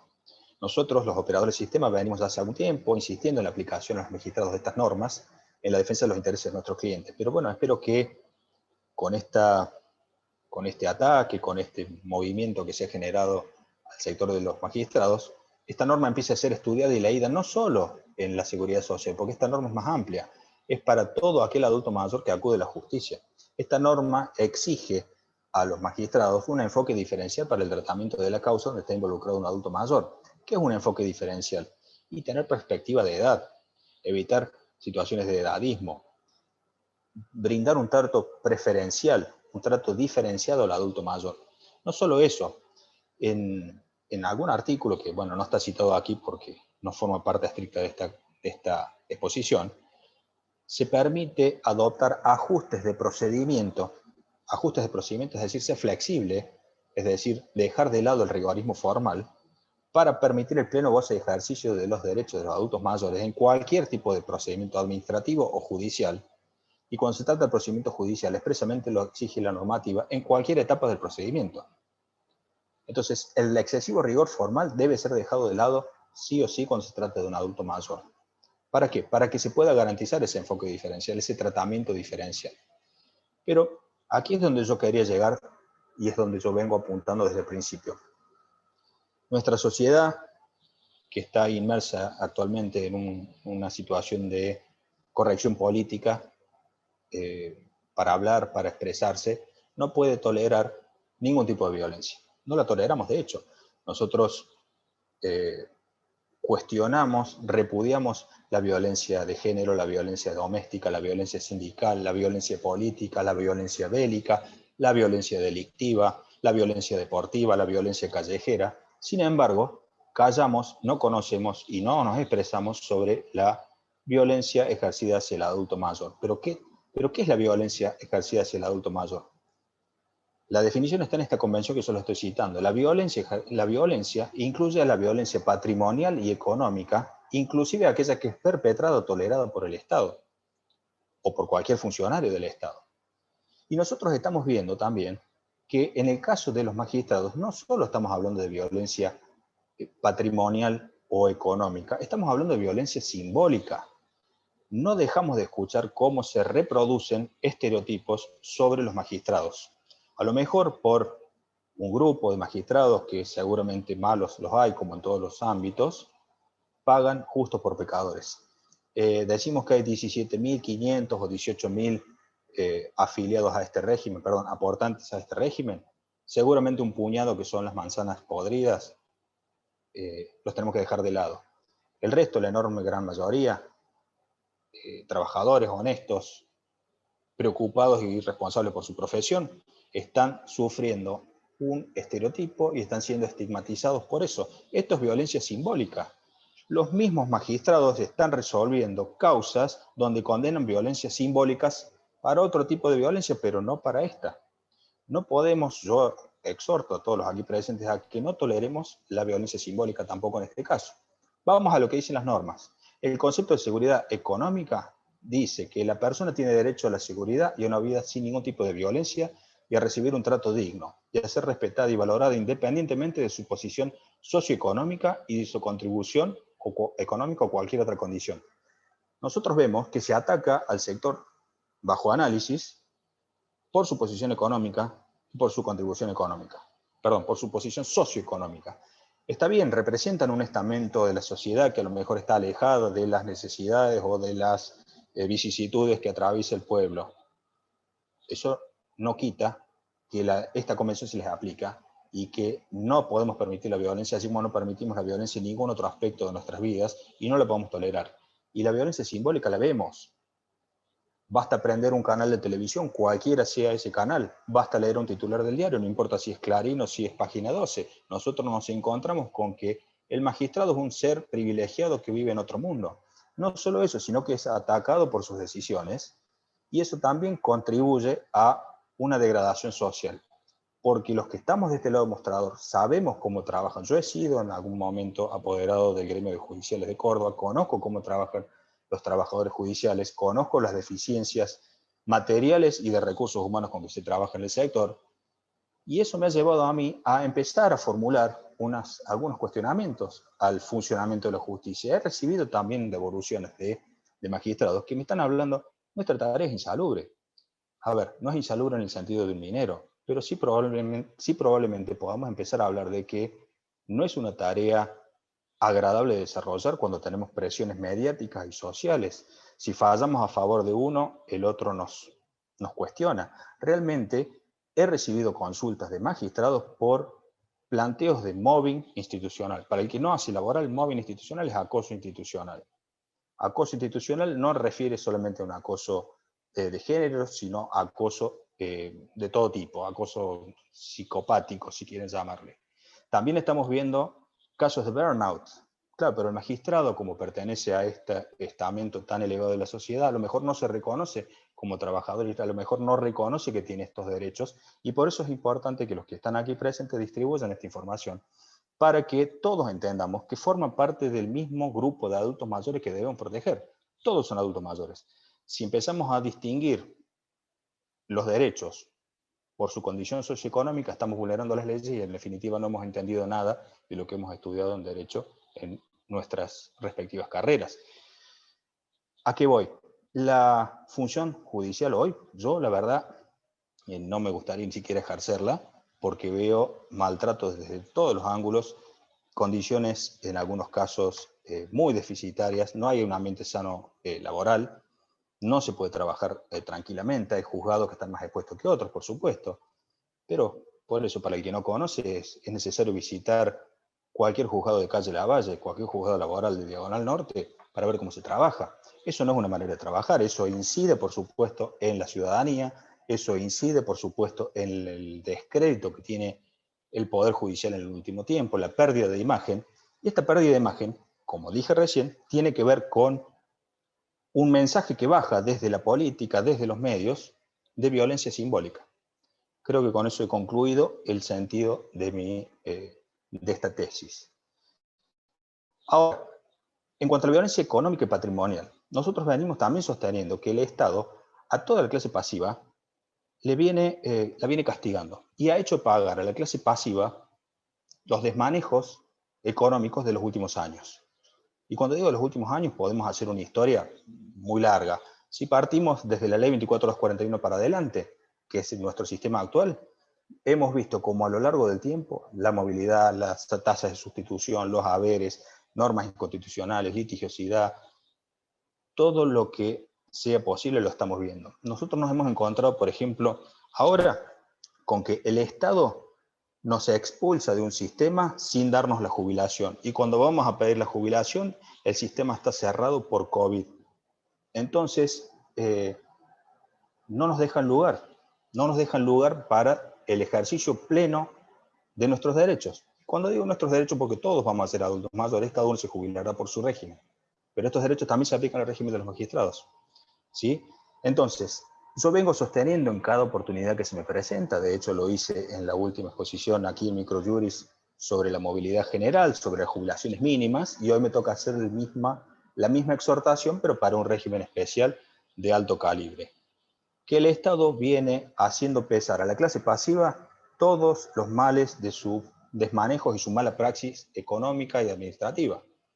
Eso, según las definiciones de esta convención que estamos analizando, se trata de violencia patrimonial y económica perpetrada o tolerada por el Estado. Y eso no puede permitirse.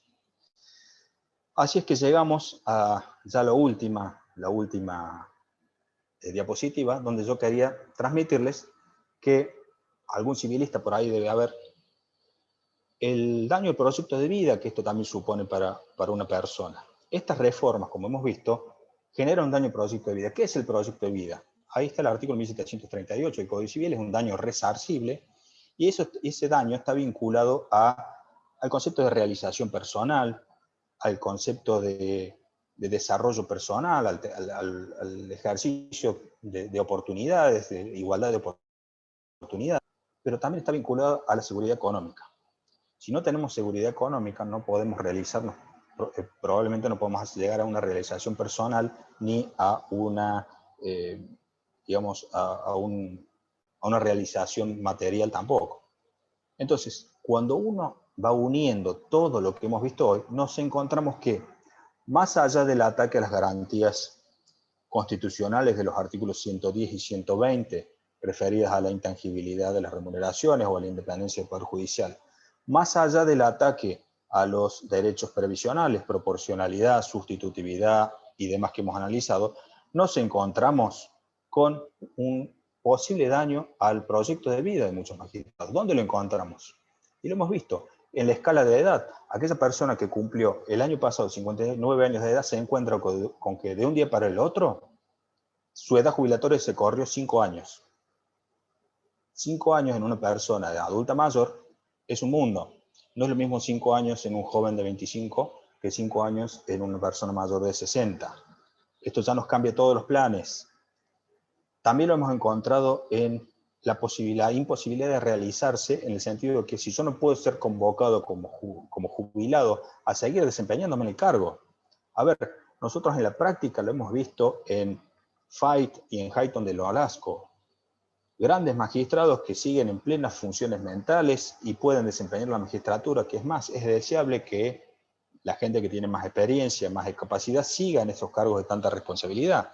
Sin embargo, la ley impide esto. Y esto encima va a contramano de la demografía, de una población totalmente envejecida. Y esto termina siendo un problema en el desaliento a la cobertura de vacantes, porque tampoco son reconocidas en la pasividad. Entonces, nosotros nos vemos afectando las posibilidades de desarrollo. Y aquel jubilado, aquel magistrado que se jubila y que quiere seguir en la docencia algunos años más, el régimen docente universitario, por ejemplo, permite hasta los 70 la continuidad laboral, se encuentran con que ahora, de manera incoherente, la reglamentación le impide el ejercicio de la docencia universitaria, que la ley sí se la permite. ¿No afecta eso el proyecto de vida de una persona que estuvo años esperando para jubilarse, para dedicarse a la academia? Bueno, en fin, estas son las cuestiones que yo he visto. Esto es un resumen de la problemática tan compleja. Aquí, para aquel que le interese la materia, dejo algunos fallos. Yo después el material se los va a hacer llegar Irene y Microjuris. Como les decía, aquí estamos viendo solamente un repaso de los temas. El régimen de la ley 24018 también incluye casos apasionantes desde lo jurídico, como las jubilaciones de los presidentes y expresidentes y vicepresidentes, que están en este momento también dando vuelta. También nos encontramos con muchos casos de magistrados que no llegan a los grandes medios, pero todo esto va a terminar ineludiblemente en litigiosidad, ineludiblemente en más conflictos e ineludiblemente en detrimento de la prestación de servicios de justicia, para castigo de los operadores y de la ciudadanía en general. Con esto concluyo y quedo abierto a alguna pregunta. Gracias, Aníbal. Bueno, ya te han estado felicitando por la claridad, sobre todo. No le ha ido el chat. Sí, hay algunas preguntas porque, bueno, tenemos algunos magistrados en la audiencia que obviamente están con algunas dudas. El doctor Jorge Franza dice: en la intimación que recibí, fundamentan en resolución 296/93, resolución 607/01, ¿qué alcance tiene aplicar código, supongo que será código 83, archivo precese, teniendo beneficio otorgado por la 24018 en febrero del 2017? Su artículo 3 dice: notificado y consentido archívese. Bueno, eso es lo que la PREV exige, es si en los 30 días no hay presentación del cese, lo que hace ANSES es revisa las actuaciones. Si encuentra desvío, ejecuta lo que tenga que ejecutar, y si no encuentra, lo manda a prearchivo a la espera de un cese. Cuando el cese se presente en algún momento, nuevamente va a hacer una revisión de las actuaciones. Esto es lo que nosotros entendimos, y ya lo explicamos, que es una indebida injerencia, un exceso reglamentario, claramente. De hecho, se ha presentado también, creo que la Asociación de Magistrados y Funcionarios Judiciales de la Nación presentó una declarativa de certeza también en el CAF por la PREV en cuestión, pero como ustedes saben, son para el caso concreto, y bueno, si hay magistrados que están intimados en este tema, deberían, por supuesto, tomar el toro por las astas y rechazar esas intimaciones. No sé si con eso respondo la pregunta. Magalí Oliva dice que en Tucumán existe una situación especial con los funcionarios que no cumplían funciones administrativas y se los equiparó a los jurisdiccionales mediante convenio con Nación, y el ANSES no lo reconoce al equiparamiento, ¿no? Claro, justamente eso es lo que explicábamos, que las equiparaciones, las asimilaciones y bueno, todas estas cuestiones no quedan dentro del ámbito subjetivo de aplicación de la nueva norma. Por eso decía, esto termina ineludiblemente en los estrados judiciales, sin lugar a dudas. Imagínense un cargo de una persona que por el Poder Judicial autónomo de una provincia, que también es autónoma, no es reconocido por el organismo previsional. Es una aberración. Martín Gonzalo Amayo dice, ¿acaso se ha pensado o proyectado en ocasión alguna pauta especial para obtener jubilación anticipada por quienes reúnen los 30 años de aportes, pero que aún no cuentan con la edad requerida? Pensando en quienes, por ejemplo, ingresan al Poder Judicial a los 18 años y que para jubilarse a los 65 contarían con 47 años de servicio. A saber, No, dice, claro, compensar no. edad con aportes o disminución de porcentaje de sustitución entre haber de pasividad y haber inactividad. No, eso no está contemplado, y de hecho por tratarse de regímenes especiales que tienen un premio a la carrera, bueno, eso en cierta medida estaría justificado que eso no suceda, digamos, la compensación por edad, y aparte, justamente, si lo que se pretende es la sustentabilidad de los regímenes, la pata demográfica tiene que ser considerada. En ese sentido, entrar a los 18 años y trabajar 45 es lo mismo que le pasa muchas veces a un obrero que trabaja en la construcción, que no tuvo la oportunidad ni siquiera de iniciar el secundario y trabaja desde los 14 hasta los 70. Entonces, imagínense si eso está admitido en el régimen general, imagínense si no estará permitido en un régimen especial que tiene una tasa de sustitución tan alta. Eso no está contemplado. Ok. Daniel Ranugio dice, en mi caso, con 40 años de aporte, faltándome un mes y medio para cumplir requisito de edad, entro en el nuevo régimen. No fue prevista ninguna compensación de aportes por edad como tenía la ley 24.018 en sus orígenes para los diplomáticos. Estoy con renuncia condicionada, aceptada. Presenté trámite en oficina del Consejo de la Magistratura. Por ahora no puedo presentar el trámite. Seguramente haya que presentarlo en ANSES directamente. Soy Le vas a tener, docente. Y esta parte de la que yo tampoco sabía, dice, sí, dale. tuve un microcorte y si me perdió. ¿Me repetís la pregunta, por favor? Bueno, en mi caso con 40 años de aporte, faltándome un mes y medio para cumplir requisito de edad, entro en el nuevo régimen. No fue prevista ninguna compensación de aportes por edad, como tenía la ley 24.018 en sus orígenes para los diplomáticos. Estoy con renuncia condicionada, aceptada, presenté trámite en oficina del Consejo de la Magistratura. Por ahora no puedo presentar el trámite, seguramente haya que presentarlo en el CES directamente. Soy docente universitario en actividad, ¿debería renunciar entonces? Agrego otra inquietud. En junio del 2020 cumplí 60, es decir, que al momento de mi renuncia condicionada en diciembre cumplía con la edad. Ahora sigo con 60, es decir, que no tengo 61 que pide la ley para el 2021.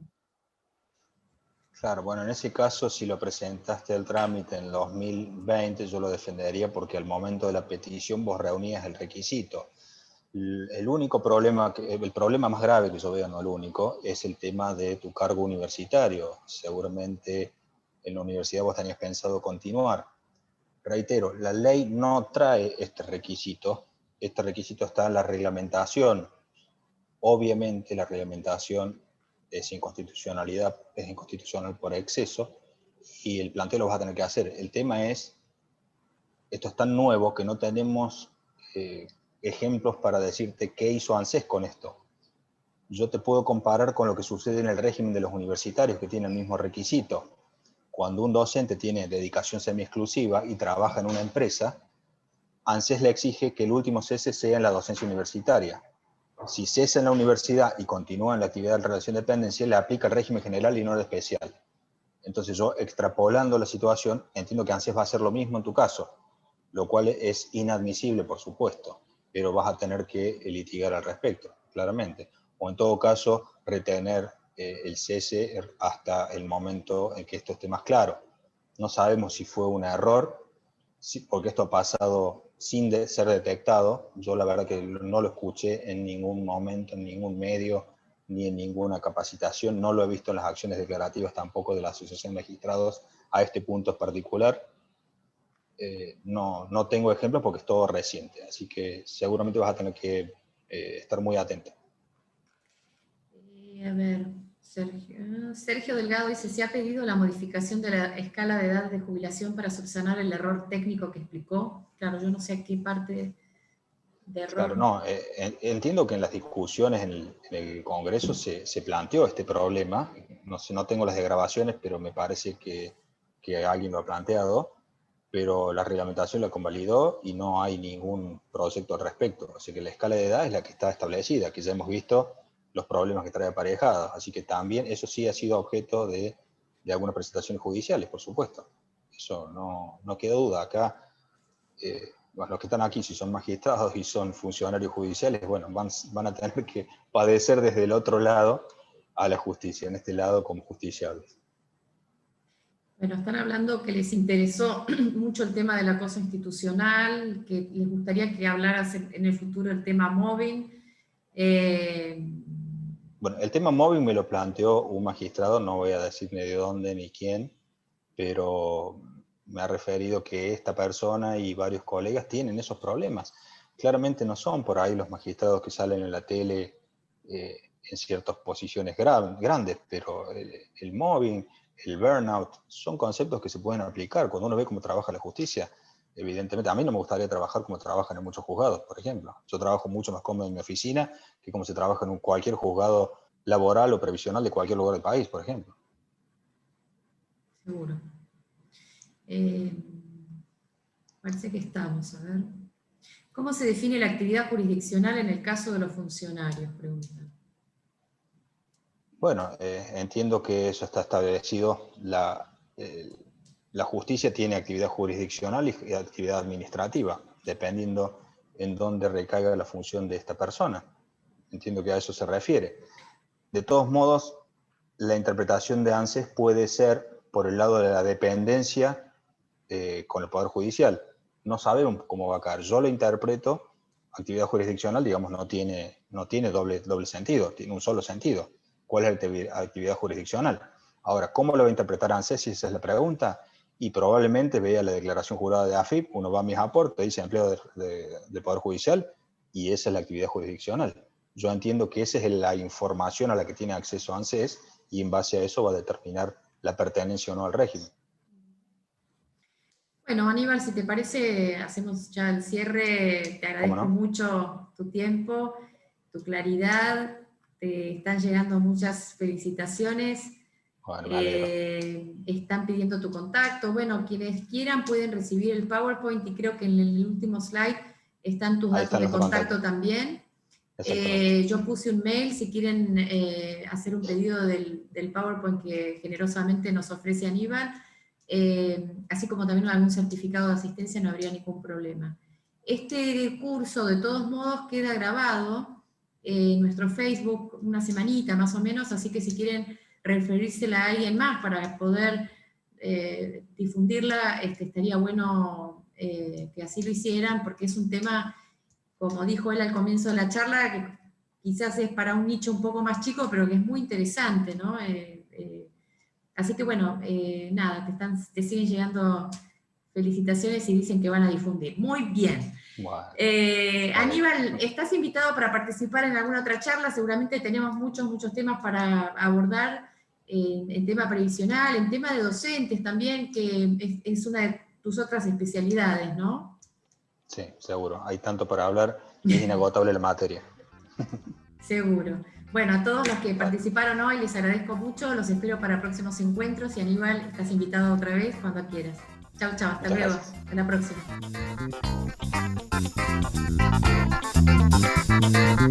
próxima.